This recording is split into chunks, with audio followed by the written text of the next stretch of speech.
Okay, so while you're toasty and warm at home during this e-learning day, we're going to be covering thermal physics in a topic called heat capacity.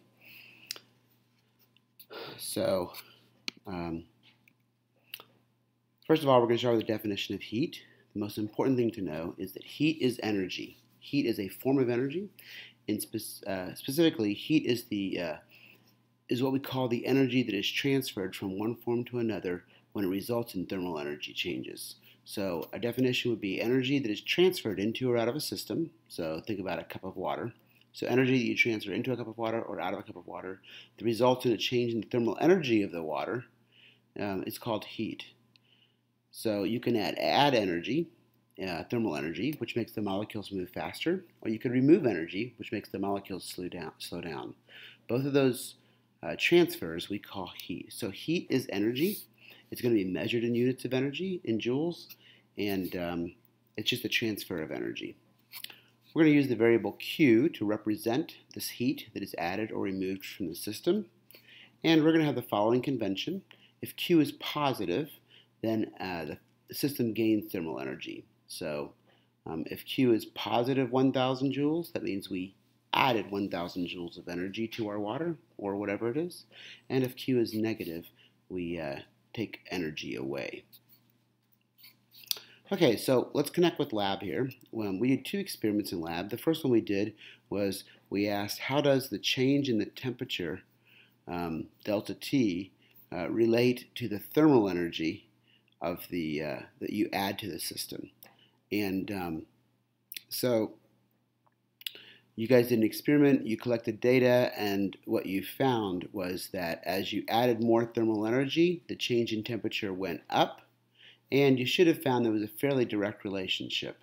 So as you added more thermal energy, the temperature went up. The change in temperature is directly proportional to the thermal energy that you added to the system. So that was the first part of lab you did. The second part of lab, we asked how does the temperature change over here depend on the mass, and you found there was an inverse relationship. As you added more mass, you got smaller and smaller changes in temperature. And so to find a linear relationship, you can graph 1 over mass, and you found basically that the change in temperature was proportional to a constant times 1 over the mass. So from lab, we can state the following conclusions. The change in temperature is directly proportional to the thermal energy you added, the heat, and it's inversely proportional to the mass of the water. So mathematically, we would say the change in temperature is proportional to the heat, Q, and the change in temperature is proportional to 1 over the mass. It's an inverse relationship there. So that's what we figured out from lab. Okay, so now we're going to do a thought experiment here. Suppose two cars pull up to the pump at a gas station, and both are empty, they have no gas, and they're going to fill up their tanks. One car has a standard tank, which is 20 gallons. The other car has an extended high-capacity tank of 60 gallons, which maybe you have because you go super far distances or something like that. Anyway, so the question is, what would happen if I gave both cars exactly the same amount of gas? What if I added 12 gallons to each car? What would happen to the 20-gallon tank? Well, if you've got a 20-gallon tank that's empty and you add 12 gallons of gas to it, it's going to fill it up a little more than half full. In fact, 12 out of 20 is 60%. So your fuel gauge would go from 0 all the way up to 60% full. On the other hand, if you have a 60-gallon tank and you added 12 gallons, you're not going to fill it up very much. 12 gallons in a 60-gallon tank is only going to move the fuel gauge to about 40%. So when we look at the fuel gauges, we ask, how does the fuel gauges relate to the capacity? And so, I'm sorry, 20%, yeah. So if you have a 20-gallon tank, adding 12 gallons gives you 60% change in your fuel gauge. On the other hand, if you have a large capacity tank, you only get a small change in the fullness of your tank. So what we want to do here is sort of realize that how much the fuel gauge changes the change in the fuel gauge is inversely related to the capacity. If you have a small capacity tank, 20 gallons, then 12 gallons gives you 60% change. But if you have a high capacity, you get a small change in the fuel gauge. So how much the fuel gauge is inversely related to the capacity. A large capacity means that a certain amount of fuel is not going to change your tank level very much. So high capacity, not very much change. Low capacity, small tank, and then the same amount of fuel is going to give you a much larger change. So for a fixed amount of fuel, there's an inverse relationship between the capacity of the tank and the amount of change in the fuel gauge. That's kind of the thought experiment we're looking at here. There's an inverse relationship. A large capacity means a given amount of fuel doesn't change the gauge very much. So that's an analogy to help us understand what happens with heat. All substances can store thermal energy. So, for example, you can add energy to water and its temperature will go up. You can add energy to some other substance like aluminum and its temperature will go up. But how much the temperature goes up depends on the capacity to store heat, and that's unique for every substance. Things like water, for example, are great at storing heat. You can store lots and lots of heat in water and the temperature doesn't change very much. And so we would say water has a very large capacity to store heat. Basically, it has to do with all of the molecules and how many ways they can move. So here's a quick summary. If you have a small capacity, that implies you're going to get a big change in temperature. So like a small tank gives you a big change in your fuel gauge. A small capacity for a substance implies that when you add heat to it, you're going to get a big change in temperature. The temperature is going to change a lot.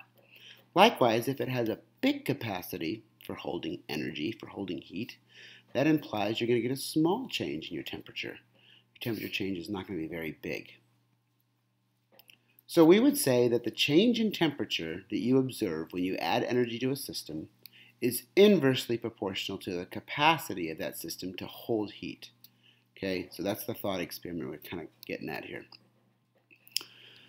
So for heat capacity for various substances, it's determined by the molecular bonds. It's determined by what we call the degrees of freedom. If you look at your table over here, you'll notice that water has an absolutely huge heat capacity. It's able to hold a lot of energy. And that's because water is a fairly light molecule that has a couple of bonds that can vibrate. They can spin. It's a polar molecule, and it can move around in 3 dimensions. And so it can hold a lot of heat. Other things, especially metals, don't hold so much heat. So let's look at this number actually. 4,186 is the heat capacity of water, and the units are joules per kilogram degree Celsius. So 4,186 joules per kilogram degree Celsius means that a kilogram of water, so if you have 1 kilogram, you need 4,186 joules of energy to raise the temperature 1 degree Celsius. Okay, so 4,186 joules per kilogram degree Celsius is a measure of how much heat it takes to raise a certain mass of water a certain temperature. This amount, the amount of energy it takes to raise 1 kilogram of water 1 degree Celsius, is actually what's defined as the calorie of energy, and we use a capital C for calorie if we're talking about a kilogram of water. And if you're talking about a gram of water, so 1 gram of water, then you only need 1,000th as much energy, or 4.186 joules, and that's also defined as a calorie. And if my stupid thing would get away here, you could see that the calorie down here is actually listed with the small c. And so a small c calorie is 4.186 joules, and a large c calorie is 4,186. And when you're talking about food, this is the calorie we're talking about. So when you measure the energy of food, we're talking about a capital C calorie, which is 4,186. So you can look at the table and you can see, for example, aluminum. If you had a kilogram of aluminum, you'd only need 900 joules to raise it 1 degree Celsius. And copper is even worse.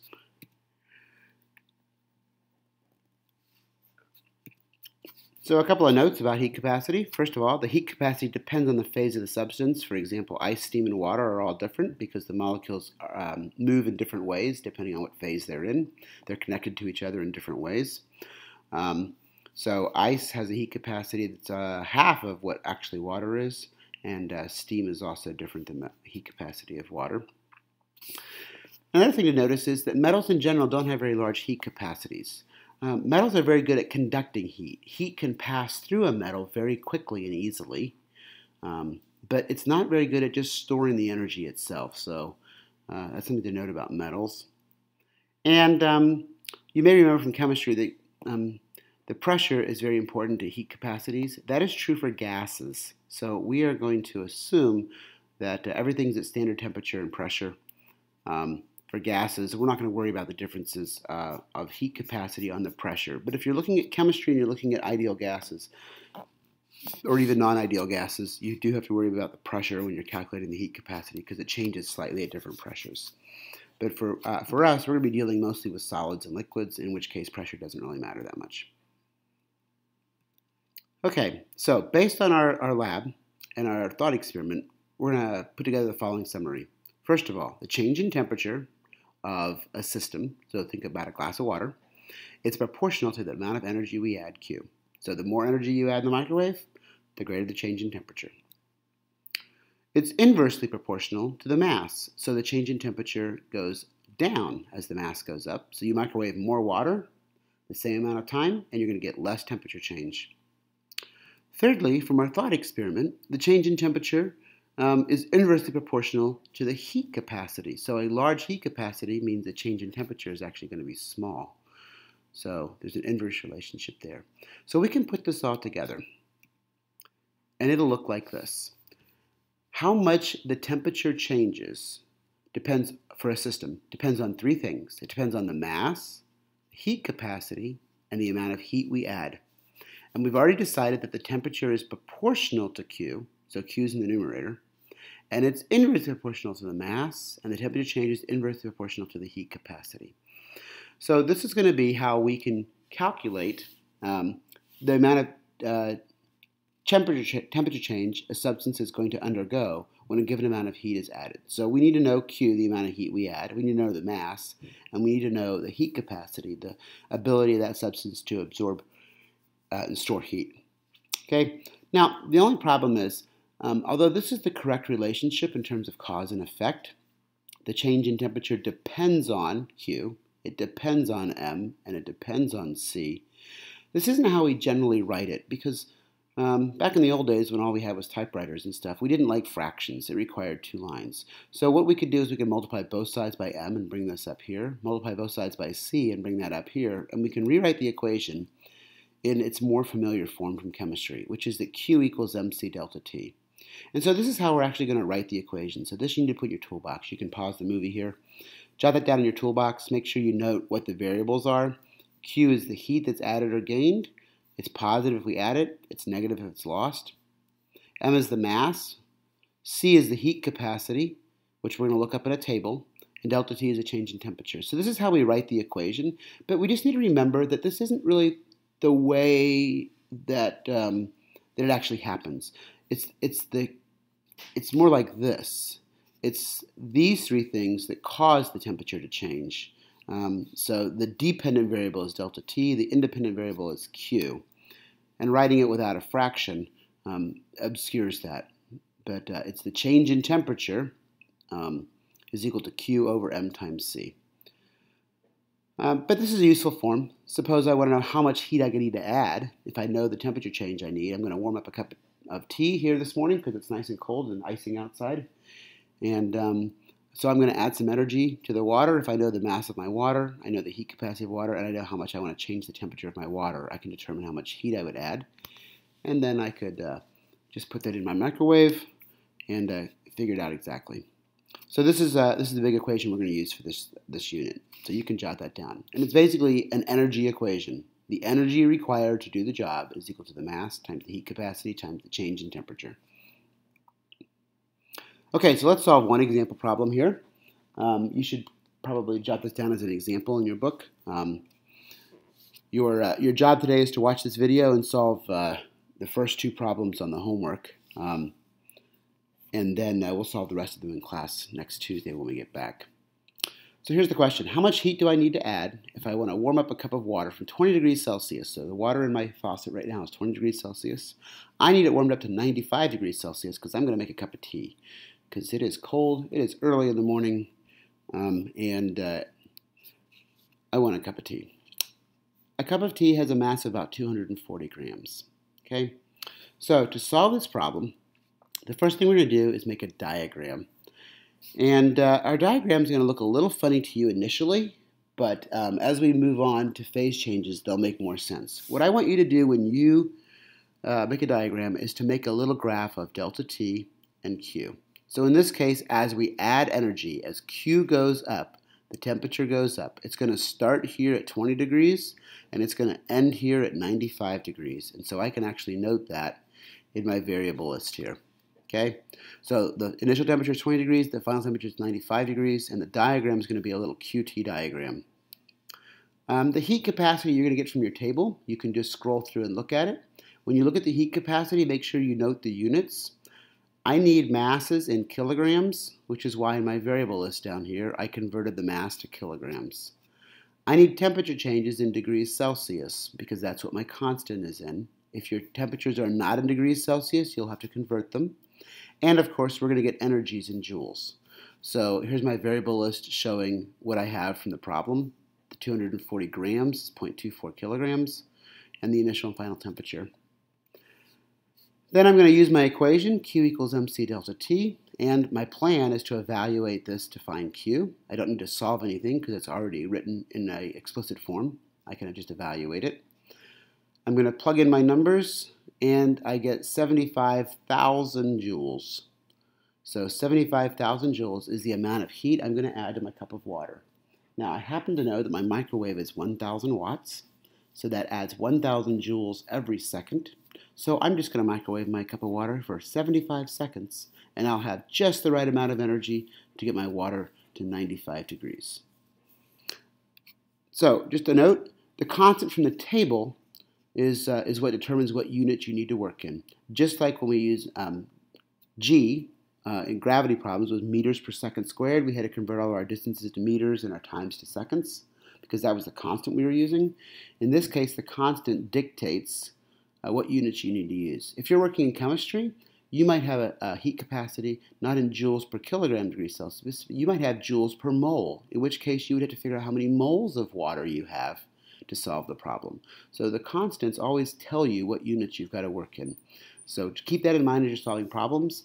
A lot of times I'm going to give you problems in degrees Fahrenheit because that's what's most familiar to us, and you'll have to convert those to degrees Celsius to solve the problems.